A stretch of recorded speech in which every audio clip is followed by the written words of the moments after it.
हनै आदामोनहा लोगोफोर ए सेमोननि बायदि बावखुंग्रि हाजोआव देग्लायबो गाखोहैलालाय नामा आदामोनहा गाखोहैयाबा माथो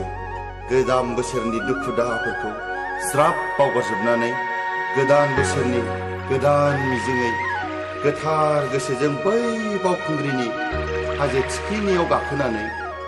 अख्रां दांहैनो थ' लोगोफोर ज'नो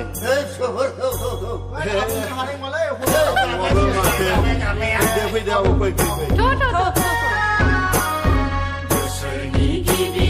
बैसागु बोथोर सफैलायबाय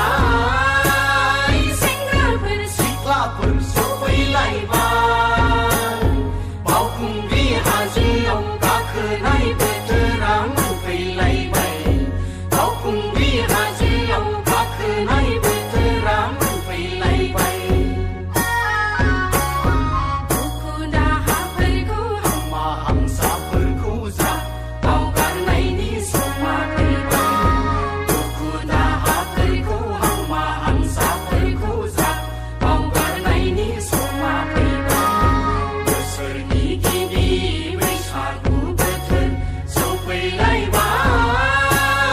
सेंग्राफोर सिख्लाफोर सफैलायबाय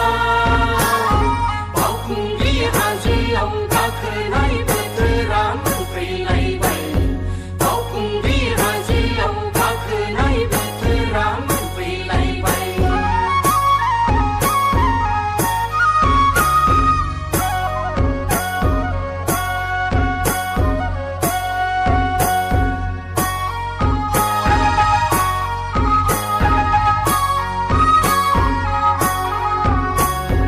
औवा बिजौ